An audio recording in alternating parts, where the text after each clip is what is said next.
One of the many reasons the Guardians of the Galaxy films have been so popular is due to a certain dancing tree that audiences just can't seem to get enough of. Yep, we're talking Groot, specifically Baby Groot. The character has received an astounding amount of popularity since his first appearance as the baby version at the end of the first Guardians film. So today we're taking a look at the reasons why fans flock to him, with our top 10 reasons why Baby Groot is so popular list. So let's jump right in. And heads up friends, we're primarily focusing on the second Guardians film here, so spoilers coming at you. Don't be upset if you get spoiled, because you're still watching.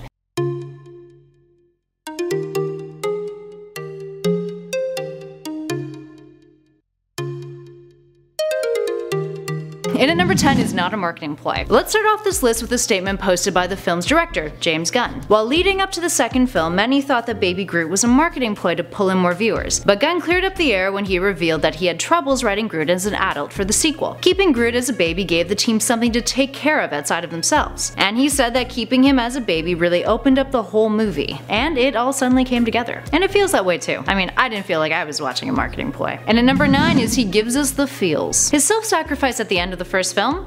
Damn! That "We are Groot" line? Oh boy. My heart, it's imploding. Groot manages to elicit some hardcore empathy from the audience, warming our hearts and making us appreciate the meaning of friendship and family that underlies the Guardian films thematically. And it's clearly very, very effective. And at number 8 is his smile. Ask any fan what one of their favorite things about Groot is, and one of the things they'll likely tell you is his smile, among other things coming up on this list. Let's dig into this deeper though. Smiling helps reduce stress and calms the nervous system, and studies show that people who smile are generally deemed more trustworthy. Also, smiles are contagious. We all have cells in our premotor cortex and our inferior parietal cortex that are activated when you smile. That being said, let's take a look at some Groot photos. Tell me how they make you feel. Here's one photo. How about that one? This one's a GIF. It's really cute, and he's smiling. And at number 7 is family friendly. Let's be honest, a lot of superhero films are action-packed, meaning there's bound to be a hefty serving of violence in them. While the debate of whether or not kids can recognize the fact that this violence is fictional and not something to try at home is still an ongoing debate, and I'm not even gonna bother touching on it. But a lot of fans, especially ones with kids,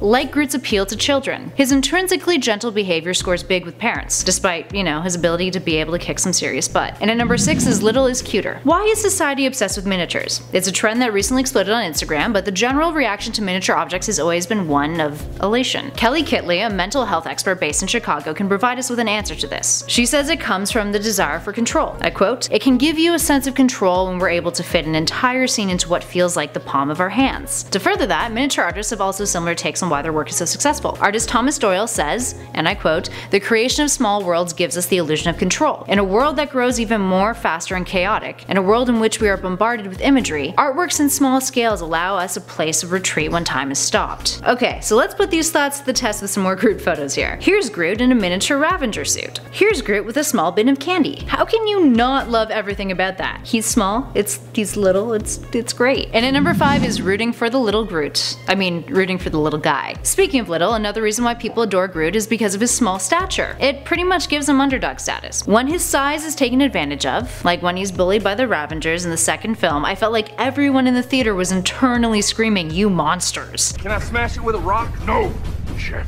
It's too adorable to kill. It's a big galaxy, but saving it doesn't mean you have to be a big hero, physically speaking. Even though in his adult size he's quite large, Baby Groot shows us that the little guy is capable of doing heroic things too. And at number 4 is Dancing Groot. Little Tree Bro has got some moves. So aside from his dancing being ridiculously cute, there has been studies on the positive effects that dancing is capable of giving you. And this includes the positive effects of watching dancing. They found that when you watch dance, it elicits kinesthetic empathy, which is pretty damn cool. And dancing releases endorphins in the body. So it's completely understandable that when you see Groot grooving out at the beginning of the second film, your desire to get up and bust a move isn't that unreasonable after all. And at number 3 is he's actually a strong character. While sometimes blockbusters feature a character that only exists for comedic relief or just to diffuse some of the more intense moments with little bits of aww, Groot is actually a character who's capable of getting done. He helps Rocket and Yondu escape the Ravagers' mutiny. He's a crucial, although mildly stressful, part of the final plan to bring down Ego too. And he gets the job done. Makes the stuff go boom. And at number 2 is he's relatable. Have you guys heard about Scott McCloud's identification theory? Long story short, it's that the more simple the character, the easier it is to identify them. He argues that it's one of the more fundamental appeals of comics and cartoons. It encourages reader identification when you're able to see your own face in the place of a character. The more abstract, the better. The more realistic, the less the reader will see themselves in their shoes. So take a look at Groot. Groot. Yes, he's a tree, but his features aren't overly complex, and his simplistic demeanor and his dialogue repetition make for a character that people can project onto, rather than desire more character development in order to better understand him. And finally, in at number 1, he's adorable. At the end of the day, despite the academic reasons why Groot resonates with readers and audiences as he does,